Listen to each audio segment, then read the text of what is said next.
Bienvenue sur Le Lien, le podcast chrétien dédié à une parentalité réfléchie et pacifique. Nous voulons comprendre le cœur des enfants, toucher le cœur des parents et porter sur Dieu un regard nouveau. 5 jeunes mamans chrétiennes ont lancé ce podcast en septembre 2020 en Allemagne. Je m'appelle Christelle, je vis en France et comme vous le savez maintenant, j'ai le plaisir d'être la voix française de ce podcast.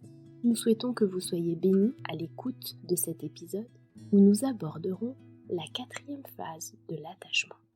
En ce moment, nous sommes en plein dans une série de présentations des différentes phases de l'attachement selon Gordon Neufeld, afin de comprendre comment les enfants se lient plus profondément d'année en année. Nous sommes des êtres d'attachement. C'est ainsi que Dieu nous a créés. Et nos enfants vivent de ce lien avec leurs figures d'attachement les plus proches. Plus le lien avec nos enfants est fort, plus les enfants peuvent développer le potentiel que Dieu a placé en eux. C'est ainsi qu'ils peuvent devenir des personnes matures. Dans les précédents épisodes, nous avons déjà abordé les 3 premières étapes de l'attachement. Au cours de la première année de vie, les enfants s'attachent par les sens, en étant proches de nous. Au cours de la 2e année de vie, ils s'attachent par l'égalité ou la similitude. Puis, ils s'attachent par l'appartenance et la loyauté. Et, au cours de la 4e année de vie, l'enfant commence à s'attacher par l'appréciation ou l'estime. Si vous ne l'avez pas déjà fait, pensez à écouter les épisodes précédents, car le thème d'aujourd'hui est indissociable des autres. Aujourd'hui, nous allons parler de ce que signifie se lier par l'appréciation ou l'estime. Puis nous donnerons quelques conseils pratiques sur la façon dont vous pouvez vivre l'appréciation dans votre vie quotidienne. Et enfin, nous regarderons comment Dieu vit l'appréciation envers nous, ses créatures. Vous êtes prêts ? On commence. Qu'est-ce que cela signifie qu'un enfant se lie par l'appréciation et par le fait d'être vu ? Bien. Lorsque les enfants entrent dans cette phase, vers leur 3e anniversaire, ils veulent être spéciaux pour vous. Ils veulent être vus par vous. Ils s'épanouissent lorsque vous arrêtez le monde pour eux et prenez du temps pour eux. Vous pourriez également appeler ce niveau le niveau « regarde », car c'est ce que l'enfant veut. Les enfants qui sont à ce stade ne cessent de vous appeler en criant « regarde maman, regarde papa ». Et parfois, ils ajoutent quelque chose comme « mais tu dois regarder longtemps, hein, vraiment longtemps ». Et ensuite, pendant qu'ils présentent ce qu'ils font, ils vérifient que vous regardez vraiment longtemps et que votre regard ne s'égare pas. C'est très important pour eux d'être vus dans ce qu'ils savent faire. Ils deviennent plus indépendants et veulent qu'on leur confie des tâches qu'ils peuvent accomplir. Les parents ne sont plus autorisés à tout faire, mais ils peuvent plutôt demander de l'aide à leurs enfants. Car c'est ainsi qu'ils se sentent vus et compris. Ils veulent que nous leur accordions toute notre attention et que nous prenions plaisir à être avec eux. Souvent, ils veulent s'asseoir sur nos genoux et nous pouvons alors leur dire des choses comme « Oh, ça fait tellement du bien de se câliner avec toi en ce moment. Tu me fais du bien. » Ou encore « Hé Terry, tu sais ce que mon cœur crie quand il pense à toi ? » « Non. Mon cœur fait youhou !» Et alors là, vos enfants, vous allez voir comme ils rayonnent et rigolent. Ils ont besoin de savoir qu'on les apprécie. Les enfants veulent être aimés pour eux-mêmes et non parce qu'ils font quelque chose de spécial pour cela. S'ils doivent faire un effort pour être vus, ils ne peuvent pas trouver la paix dont ils ont tant besoin pour se développer et grandir. Car alors l'enfant doit toujours faire un travail d'attachement. Nous devons leur donner plus d'amour et d'appréciation qu'ils ne peuvent en recevoir. Et le plus souvent possible, nous devrions le leur donner avant qu'ils ne le demandent. Le challenge, à propos de la phase d'estime de l'attachement, c'est que l'enfant devient extrêmement vulnérable à partir du stade 4. Un enfant qui veut être important pour vous devient d'autant plus vulnérable lorsque cela ne se produit pas. Si un enfant recherche la proximité, l'admiration, la sympathie d'un adulte, il est d'autant plus blessé s'il ne l'obtient pas. Un enfant qui veut montrer à un adulte quelque chose qui l'enthousiasme beaucoup se sentira découragé si l'adulte ne montre pratiquement aucune réaction. Si un enfant ne se sent pas le bienvenu dans une relation, il peut rapidement penser que quelque chose ne va pas chez lui. Mais pour que l'estime de soi d'un enfant ait une base stable, notre appréciation ne doit pas être liée à la performance. Nous célébrons nos enfants et nous les apprécions parce qu'ils sont nos enfants. Rien ne peut ébranler cela. Il est extrêmement important de comprendre que les enfants de 3 à 4 ans utilisent la personne qui s'occupe d'eux comme un miroir psychologique pour refléter leur propre identité naissante. Lorsque les adultes réagissent à l'enfant, celui-ci commence à se voir, à se percevoir, surtout si ces réactions sont intenses. Si les parents apprécient l'enfant et que celui-ci sent qu'il est précieux et aimé, il aura une opinion positive de lui-même. Mais si les adultes traitent l'enfant de difficile, le grondent beaucoup et mentionnent constamment ce qui est négatif, alors l'enfant développe une mauvaise opinion de lui-même. J'aimerais maintenant vous expliquer pourquoi il en est ainsi, grâce au modèle des 4 oreilles. Selon ce modèle, le message d'un expéditeur peut être reçu de 4 manières différentes. Avec l'oreille des informations factuelles, l'oreille de l'appel, l'oreille de la relation et l'oreille de la révélation de soi-même. Alors, qu'est-ce que cela signifie exactement? Eh bien, par exemple, vous êtes assis à la table du dîner avec votre famille. Vous allez chercher quelque chose dans le réfrigérateur, vous revenez, et voilà que votre bambin a étalé la nourriture sur son visage et à côté de son assiette. Vous dites alors, mais quel désordre, quel bazar! Voyons comment cela peut être perçu par votre enfant. L'information factuelle que l'oreille entend, c'est un désordre, c'est sale. L'oreille d'appel entend il faut que tu nettoies ça tout de suite. L'oreille de la relation entend je suis en colère contre toi. Qu'est-ce qui ne va pas chez toi pour que tu fasses une chose pareille? L'oreille révélatrice ou de la révélation de soi entend je n'aime pas la saleté, je n'aime pas le désordre. Les enfants écoutent généralement avec l'oreille relationnelle, car le lien affectif est leur plus grand besoin. Ils ne comprennent pas les appels indirects, donc si vous voulez faire une annonce, elle doit être clairement formulée. L'oreille relationnelle comprend. Quelque chose ne va pas chez moi. Je suis mauvais. Je suis mauvais. Même si l'enfant n'avait pas du tout de mauvaises intentions. Les enfants agissent de manière impulsive et pensent peu aux conséquences et ne poursuivent donc pas de mauvaises intentions. Cependant, ils peuvent rapidement avoir l'impression d'être bizarres parce qu'ils font constamment des erreurs. Et oui, c'est un défi pour les parents d'avoir autant de patience. Et pourtant, nous ne voulons pas que nos enfants se considèrent comme mauvais. Or cela peut arriver plus vite que nous le voudrions. Cela ne signifie pas que nous devons tout accepter, tout tolérer. Cela signifie que nous surveillons notre langage. Il vaudrait mieux dire « Oh, je vois que la nourriture est maintenant sur la table et non dans l'assiette. J'aime que la nourriture reste dans l'assiette parce que j'aime l'ordre. Viens, nettoyons tout ça et je suis sûre que tu réussiras à garder la nourriture dans l'assiette la prochaine fois. » Si le fait que la nourriture soit sur la table vous agace et qu'il faut que cet agacement soit exprimé, décrivez ce que vous regardez et dites à votre enfant. « Oh là là, tu as mis de la nourriture sur la table.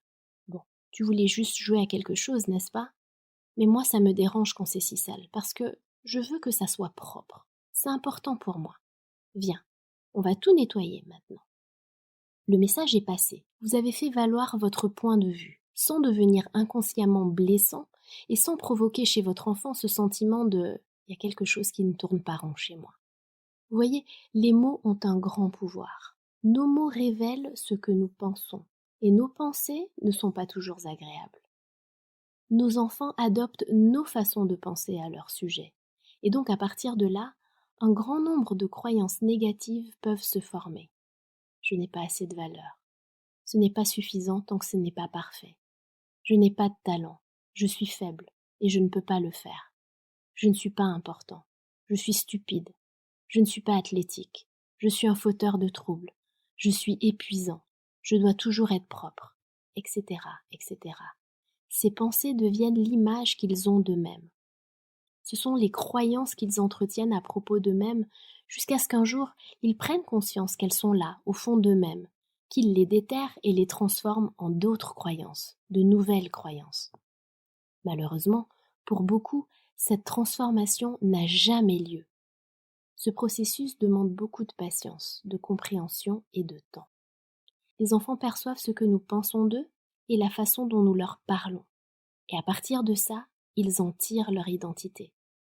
C'est pourquoi il est si important de pratiquer un langage positif. Nous pouvons appeler les choses qui ont mal tourné par leur nom de manière appréciative sans condamner nos enfants. Cela demande de la pratique, bien sûr, et constitue un processus d'apprentissage. Voici un autre exemple de ce que les mots peuvent faire. Vous êtes en train de préparer le dîner dans la cuisine et votre enfant de 3 ans s'approche de vous et veut vous montrer quelque chose avec enthousiasme.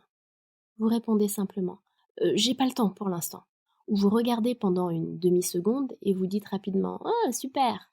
pour pouvoir passer à autre chose. À cet âge, les enfants ont envie que vos yeux brillent autant que les leurs. Leur soif d'appréciation est énorme, car ils sont en train de former leur identité et se sentent liés à vous par l'appréciation. Cette étape est nouvelle, intense et sensible. Si ce type de rejet se produit plus souvent, le message suivant peut passer. Je ne suis pas digne que maman m'écoute correctement. Cette phrase reste dans le cœur et peut accompagner l'enfant jusque dans sa vie d'adulte. Je n'en vaux pas la peine. Je ne suis pas assez important. Notre attention et notre appréciation sans partage sont importantes pour toute une vie et sont comme un baume pour l'âme. Cela signifie quoi? Arrêter les activités, regarder dans les yeux et écouter consciemment. C'est ce que nous voulons tous. Nous voulons tous que nos proches nous écoutent de cette façon. Et nos enfants souhaitent la même chose. Comment puis-je donner cette appréciation à mes enfants? Eh bien, prenez vraiment le temps de regarder autant que vous le pouvez lorsque votre enfant vous le demande. Arrêtez la marche du temps pour vos enfants de temps en temps. Faites-leur sentir votre intérêt et ils seront de plus en plus saturés d'appréciation, de sorte qu'ils ne crieront plus tout le temps « Regarde maman, regarde papa » sans arrêt. Il est même préférable d'aller voir ce qu'au fond nos enfants avant qu'ils nous le demandent. Plongez délibérément dans l'univers de votre enfant. Prenez plaisir à y participer. Laissez-vous aller à l'enthousiasme. Demandez-lui ce qu'il fait en ce moment sans vouloir juger tout de suite. Invitez votre enfant à faire partie de votre monde et à vous aider dans vos tâches. Dans la mesure du possible, laissez-le accomplir les tâches de manière autonome, car les enfants de cet âge peuvent déjà faire beaucoup et ils ne veulent pas tout le temps être une simple aide. Confiez à votre enfant des tâches ménagères pour lesquelles vous l'appelez toujours. Il peut s'agir de mettre les sacs poubelles dans la poubelle, d'utiliser l'aspirateur ou de mettre la table. Les enfants de cet âge aiment prendre des responsabilités et montrer ce qu'ils savent déjà faire. Gardez toujours à l'esprit, votre enfant est un enfant. Il ne peut pas encore assumer continuellement des responsabilités comme un adulte. Cependant, votre exemple et votre amour leur permettent d'acquérir chaque jour davantage de responsabilités. Remarquez ce que vos enfants aiment manger, ce à quoi ils jouent, ce qui les rend heureux, et offrez-leur ces choses avant même qu'ils ne le demandent. Montrez-leur que vous pensez à eux et que vous voyez ce dont ils ont besoin. C'est émotionnellement très enrichissant. Un petit garçon disait toujours dans de telles situations « Mais tu viens de regarder dans ma tête !» Et il était ravi. Aidez votre enfant à s'habiller, à manger, etc. s'il le demande, même s'il peut déjà le faire lui-même. N'utilisez pas des mots comme « toujours »,« jamais »,« tout le temps »,« seulement ». Tu ne m'écoutes jamais, tu fais des bêtises tout le temps, tu frappes toujours ta sœur. Ce sont des phrases poubelles qui ont sur nos enfants l'effet inverse de ce que nous voudrions. Faites preuve de compréhension. Essayez de comprendre pourquoi votre enfant agit comme il le fait. Il y a toujours des besoins derrière cela, et il n'y a rien de mal à avoir des besoins. Ceux-ci peuvent être différents. Besoin de jouer, de s'amuser, besoin de repos, besoin d'appartenance, d'autonomie, d'attention, de proximité, de mouvement, et bien d'autres encore. Nos enfants apprennent à exprimer correctement leurs besoins uniquement lorsque nous leur donnons les mots pour le faire. Ils ont une vie émotionnelle très animée qui les dépasse et ils passent parfois d'un extrême à l'autre, car au fond d'eux se trouvent des besoins satisfaits ou non satisfaits. Ils ont besoin que les adultes leur donnent un vocabulaire pour leurs sentiments et leurs besoins, parce que le fait de se sentir compris change la vie de l'enfant. Et pensez-y, comme nous nous sentons bien nous aussi lorsque quelqu'un nous comprend et n'interprète pas immédiatement, ne réprimande pas ou ne condamne pas nos paroles, notre comportement et nous-mêmes. Derrière chaque action, il y a des sentiments et des besoins. Il faut les comprendre. Et il est alors beaucoup plus facile de trouver des alternatives d'action appropriées. Par exemple, Loretta joue avec le récipient à bulles de savon de son frère en faisant des bulles sans le lui avoir demandé auparavant. Chaque enfant a son propre récipient normalement, mais Loretta a malheureusement jeté le sien par accident dans le jardin. Elle aurait dû donc demander à son frère, mais elle ne l'a pas fait. Henri arrive dans le jardin et le lui arrache des mains.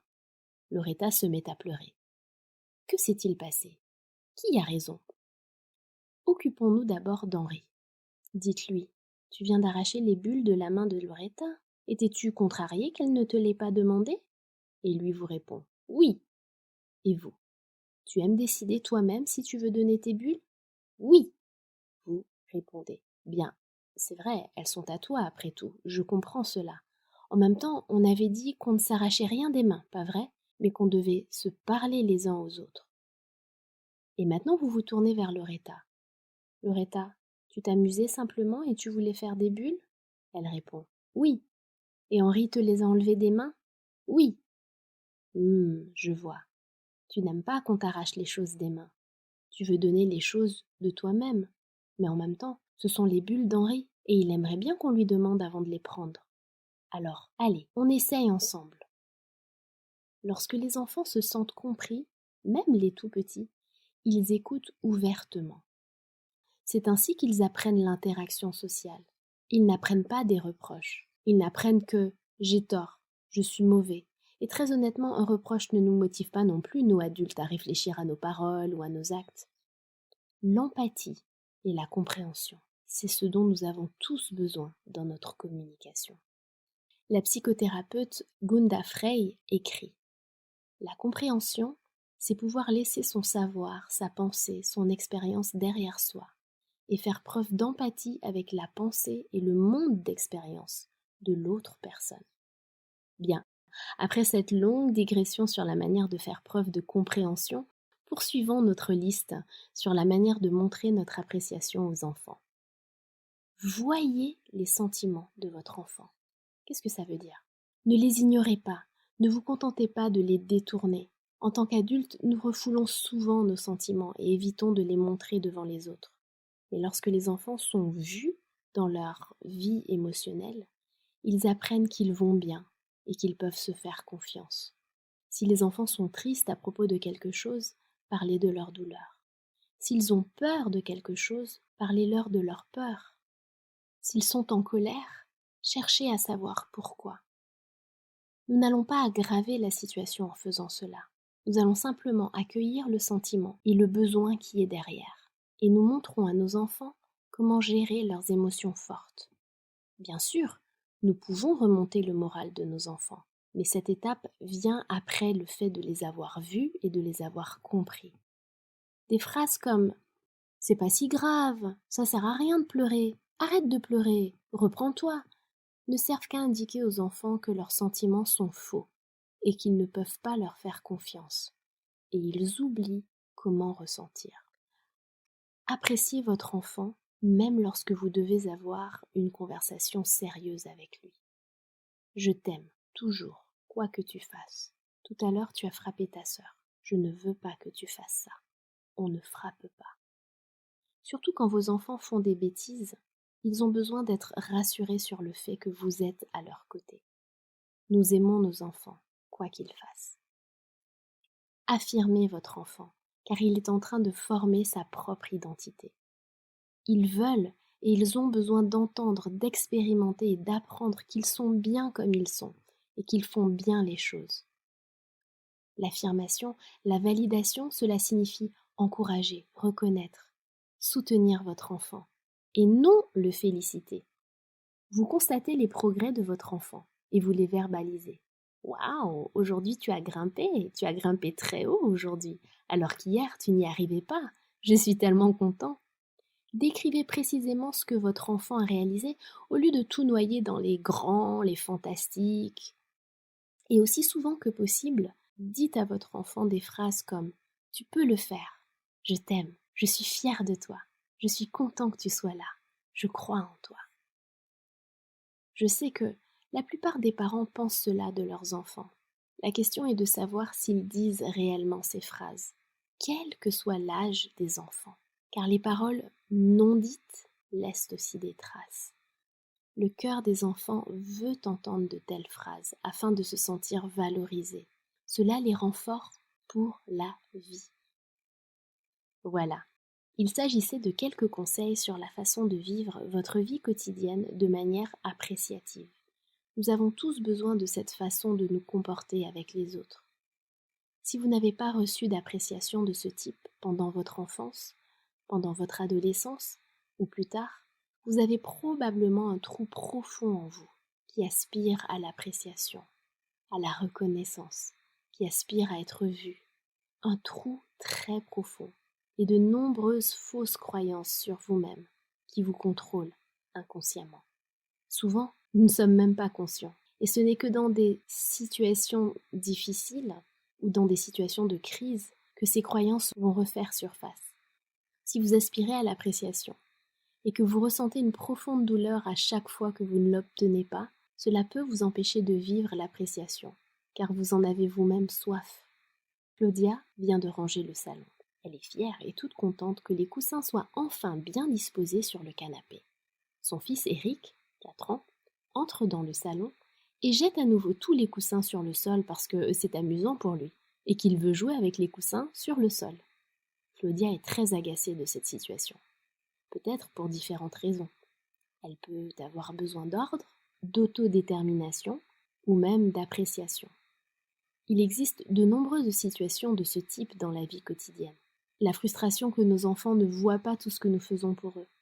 Nous préparons laborieusement la nourriture, nous décorons les assiettes de légumes, et notre enfant jette un coup d'œil et dit « Je vais pas manger ça ». La gratitude est une valeur précieuse. Nos enfants apprennent la gratitude par notre exemple. Mais ils ne sont pas responsables de la satisfaction de nos besoins. Nous les aidons à apprendre à réfléchir à leur comportement, en leur disant ce que leur comportement déclenche chez nous. J'ai tout nettoyé et j'étais heureuse que tout soit propre. Et maintenant c'est le bazar. Ça me frustre parce que la propreté est importante pour moi. Ça me frustre parce que j'aurais aimé entendre « C'est bien, maintenant c'est rangé, merci maman ». Mais même en pensant à cette dernière phrase, j'aurais aimé entendre comme c'est bien maintenant que c'est rangé, merci maman. Nous nous rendons compte de ce que nous demandons à nos enfants immatures. Encore une fois, nos enfants ne sont pas responsables de la satisfaction de nos besoins. C'est nous les adultes. Et bien sûr, nous disons ce qui nous contrarie, mais nous ne devons pas attendre trop de nos enfants. Les enfants apprendront à être reconnaissants grâce à notre exemple. Il se peut que vous n'ayez pas l'habitude de traiter les autres de manière aussi appréciative et que vous deviez d'abord l'apprendre. Faites de petits pas. Fixez-vous de petits objectifs, parce que nous ne sommes que des êtres humains et que les changements ne se produisent que si nous nous y tenons et que si nous n'allons pas trop loin dans nos objectifs. Souvenez-vous que le véritable changement n'est possible que lorsque Dieu guérit nos blessures intérieures et nous donne l'appréciation dont nous avons tous si désespérément besoin. Dieu nous accorde beaucoup plus de valeur que nous ne pouvons le concevoir. Par exemple, une Bible pour enfants traduit le passage de Sophonie 3,17 de la manière suivante. « Le Seigneur ton Dieu fort et ton héros est avec toi. Il te regarde et se réjouit parce que tu es si grand. Il ne sait plus quoi dire car il t'aime tant. Il crie à haute voix « Hourra » quand il pense à toi. Dieu crie « Hourra » parce qu'il pense que tu es génial. N'est-ce pas une pensée incroyable? Dieu s'approche de nous avec toute son appréciation. Dieu nous voit tels que nous sommes et nous aime parce que nous sommes ses enfants. Il ne nous retire jamais cet amour. Lorsque le peuple d'Israël commettait des péchés, il lui en indiquait très clairement les conséquences. Et au milieu de ces annonces claires, il déclarait son affection et son amour, comme dans Jérémie 31 au verset 3. « Je t'ai aimé d'un amour éternel, c'est pourquoi je t'attire avec bonté. » Cette bonté est toujours là. Pour nous, Dieu a donné la chose la plus précieuse qu'il possédait, son Fils. Parce qu'il veut nous avoir avec lui, parce que nous avons tant de valeur à ses yeux. Lorsque Jésus était sur terre, l'amour, la miséricorde et la compassion se manifestaient dans chacun de ses actes. Son cœur débordait d'une compassion profonde pour les enfants des hommes. Il prit la nature de l'homme pour répondre aux besoins de l'homme. Les personnes qui l'entouraient ressentaient cette chaleur, car même les petits-enfants recherchaient sa présence et aimaient s'asseoir avec lui sur ses genoux. Jésus lui-même ne cachait pas une seule parole de vérité, mais il la disait toujours avec amour. Il traitait les gens avec la plus grande délicatesse et était toujours attentif, gentil et prévenant. Il ne fut jamais rude, ne prononça jamais un mot dur ou causant une douleur inutile à une âme sensible. Il ne réprimandait pas la faiblesse humaine. Il disait la vérité, mais toujours avec amour.